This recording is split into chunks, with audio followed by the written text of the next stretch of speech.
आज मैं आपके साथ बहुत ही ज़बरदस्त स्नैक की वीडियो लेकर आई हूँ जो कि आप बआसानी और बहुत कम वक्त में और बहुत ही कम इंग्रेडिएंट्स के साथ बआसानी बना सकते हैं। तो चलिए बनाना स्टार्ट करते हैं। अगर आप किचन के हेल्पफुल और यूनिक गैजेट्स बाय करना चाहते हैं तो हमारी दराज शॉप इजी किचन को विज़िट करें, जिसका लिंक डिस्क्रिप्शन में मौजूद है। स्नैक्स बनाने के लिए हमने यहाँ पर 2 अदद ब्रेड लिए हैं और 1 अदद हमने यहाँ पर आलू लिया है। आलू को हमने पील ऑफ करके इसको हमने श्रेड कर लेना है। उसके बाद हमने इसको पानी में भिगोकर उसका सारा जो पानी होता है वो निकाल कर ब्रेड के साथ शामिल कर लेना है। तो चलिए प्रोसीजर स्टार्ट करते हैं। यहाँ पर हमने 2 अदद ब्रेड के पीस लिए हैं। इसको हमने एक खुले से बर्तन में रख देना है और इसके ऊपर हम डालेंगे पानी। हाफ कप के बराबर हमने यहाँ पर पानी लेना है। इसका हमने साइड चेंज कर देना है इस तरीके से। दूसरे साइड से भी हमने इसके ऊपर पानी डाल देना है। पानी डालने से ये होगा कि जो ब्रेड है वो सॉफ्ट हो जाएगी। इसको हमने 2 से 3 मिनट तक रेस्ट पर रखना है। उसके बाद हमने इसमें आलू शामिल कर देने हैं। यहाँ पर हमने 1 अदद आलू लिया है जिसको हमने श्रेड कर लिया है। पानी में हमने इसको भिगो दिया था। पानी हमने अब इससे निथार लिया है। इसको हमने अच्छी तरह से निचोड़ देना है ताकि इसका जो तमाम पानी है वो निकल जाए। पानी से निकालने के बाद हमने इसको ब्रेड के साथ शामिल कर देना है। आलू को हमने ब्रेड के साथ शामिल कर लिया है। अब हमने लिया है यहाँ पर 1 अदद प्याज। छोटे साइज़ का हमने यहाँ पर प्याज लिया है। इसको हमने इस तरीके से चॉप कर लिया है। इसको भी हमने शामिल कर देना है। हस्बे ज़ायका हमने यहाँ पर हरा धनिया लिया है। हरे धनिए का आपको टेस्ट जितना पसंद हो आप उस हिसाब से डाल सकते हैं। मैं यहाँ थोड़ा ज़्यादा ही ऐड कर रही हूँ। 1 अदद हमने यहाँ पर हरी मिर्च ली है। अब हम इसमें कुछ स्पाइसेस ऐड करेंगे।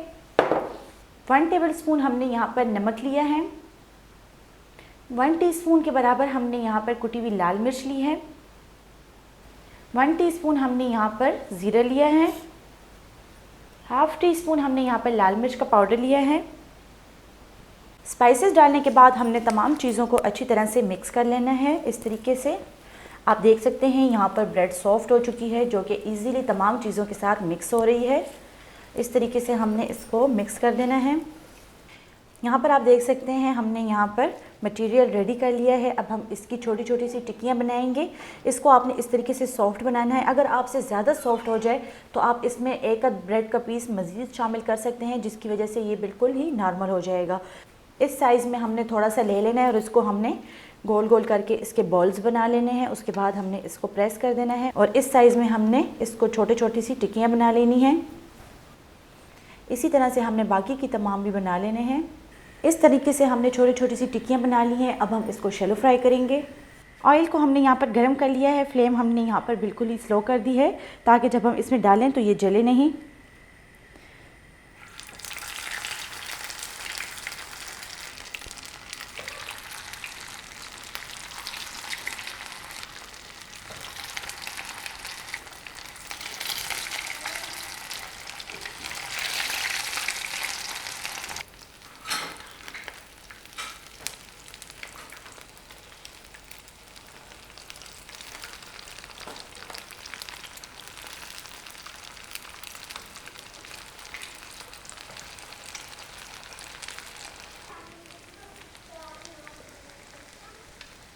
बहुत ही मज़ेदार आलू और ब्रेड के स्नैक्स तैयार हैं। उम्मीद करती हूँ कि आपको हमारी आज की रेसिपी पसंद आई होगी। आप भी इसको घर में ज़रूर ट्राई करें और कमेंट बॉक्स में अपनी राय का इजहार ज़रूर करें। मज़ीद हेल्दी और मज़ेदार रेसिपीज़ देखने के लिए हमारे यूट्यूब चैनल को सब्सक्राइब कर लें, फेसबुक पेज को लाइक कर लें और इंस्टाग्राम पर हमें फॉलो करें। तो चलती हूँ, दुआ में याद रखिएगा। इंशाल्लाह फिर मुलाकात होगी आसान, मज़ेदार और हेल्दी रेसिपी के साथ। शुक्रिया, अल्लाह हाफ़िज़।